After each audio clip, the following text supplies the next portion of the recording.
تو اس میں جو تھا وہ کوئی بائنڈنگ نہیں تھی, وہ کمیٹی کے ڈیسیجن تھے. اب اس کو بائنڈ کر دیا گیا ہے, اس کو کانسٹیٹیوشنل کوریج دی گئی ہے اور کمانڈر بنا دیا گیا ہے. ٹھیک, وہ کمیٹی کے چیئرمین نہیں ہے, وہ فورسز کے کمانڈر ہوں گے, ان کے آرڈر پہ ایکشن لینا ہوگا. ٹھیک. اور جہاں تک مثال اسمار کے حق کی دی گئی تو دیکھیں یہ پرسنالٹی بیس تھا. یہ فیلڈ مارشل کی پرسنالٹی تھی کہ انہوں نے خود ایئر ہیڈ کوارٹر چلے گئے, ایئر چیف کو جی ایچ کو بلا لیا اور معاملات کو کوارڈینیٹ کر لیا گیا. یہ مطلب جو تھا پرسنالٹی کے تحت جیسے بیس تھا, کوئی اس میں اسٹرکچرل بات چیت نہیں تھی. اب اس کو اسٹرکچر کر دیا گیا ہے, بائنڈنگ کر دیا گیا ہے کہ آپریشنل معاملات اب چیف آف ڈیفنس اسٹاف کے سیکریٹریٹ یا ہیڈ کوارٹر میں ہوں گے. ٹھیک. اور دیکھیں اس میں جو ہے کہ فیلڈ جو army chief C D F ہوں گے, ایسا ہی ہوگا. دیکھیں ہماری جو لینڈ فورسز ہیں وہ تقریباً رفلی 6 لاکھ کے قریب ہیں, اور ایئر فورس جو ہے وہ 65 سے 70 ہزار کے قریب ہے, صرف 1 لاکھ بھی نہیں ہے. اور جو نیوی ہے وہ 30-35 ہزار کے قریب ہے. تو دیکھیں جو ہمارا جو لینڈ کمپوننٹ بہت بڑا ہے, اور ہماری جو ڈومیننٹ اسٹریٹجی ہے وہ لینڈ اسٹریٹجی ہے, اور باقی ایئر اسٹریٹجی اور نیول جو آپریشن یا اسٹریٹجی ہوگی وہ لینڈ اسٹریٹجی کو سپورٹ کرے گی. ہمارا 3,500 کلومیٹر کا بارڈر انڈیا کے ساتھ ہے, ہمارا افغانستان کے ساتھ 2,500 سے زیادہ کلومیٹر کا بارڈر ہے. تو دیکھیں ان تمام بارڈروں پہ کاروائی کرنے کے لیے کون جائے گا؟ وہاں آپ کی لینڈ کمپوننٹ جائے گا, لینڈ آپریشنز ہوں گے, زمین انہی افواج جو کاروائی کرے گی اس کی سپورٹ ایئر فورس کرے گی. یہ نہیں ہوگا کہ ایئر فورس آپریشن کر رہی ہے اور لینڈ فورسز جا کے سپورٹ کریں. لینڈ فورسز کے آپریشنز ہوں گے جن کو ایئر اور نیوی سپورٹ کرے گی. ڈومیننٹ اسٹریٹجی کا یہ مطلب ہے. تو میرا خیال ہے کہ اگر ان کو پارلیمنٹیرین کو سمجھ نہیں آ رہی تو کوئی حرج نہیں ہے, آئی ایس پی آر کے کوئی ان کے جو ہے اپروپریٹ لیول کے نمائندے جا کے انہیں بریف کر دیتے ہیں. میں نے تو آپ کو ایکسپلین کر دیا, میں خود 3 سال این ڈی یو میں پڑھاتا رہا ہوں, یہی چیزیں پڑھاتے رہے ہیں, اور ہم بڑے عرصے سے کہہ رہے تھے, ڈیکیڈ سے کہہ رہے تھے کہ یہ کام ہمیں کر دینا چاہیے, اور بآخر ہم نے کر دیا. اور یہ گڈ فیتھ میں کیا گیا ہے, اس میں کسی پرسنالٹی کو دیکھ کے نہیں کیا گیا, یہ سسٹم کو بہتر کیا گیا ہے. بنیادی طور پہ جنرل صاحب یہ کہہ رہے ہیں کہ جو حکمت عملی جس سے ہمیں فتح حاصل ہوئی ریسنٹ وار میں, اس کو ہم نے لیگلائز کر دیا ہے.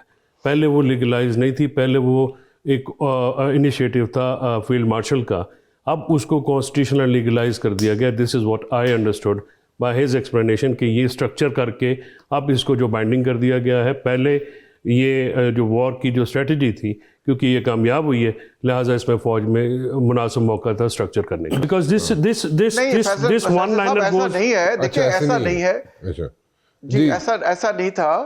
دیکھیں پہلے میں نے کہا پرسنالٹی بیس تھی, کمانڈر ایک دوسرے سے بات کر لیتے تھے کیونکہ جوائنٹنس تو ہونی چاہیے, بٹ ہمارے پاس ایسا اسٹرکچر نہیں تھا کہ تمام کے آپریشنز کو کوارڈینیٹ کیا جائے, پلان کیا جائے, کنسیو کیا جائے.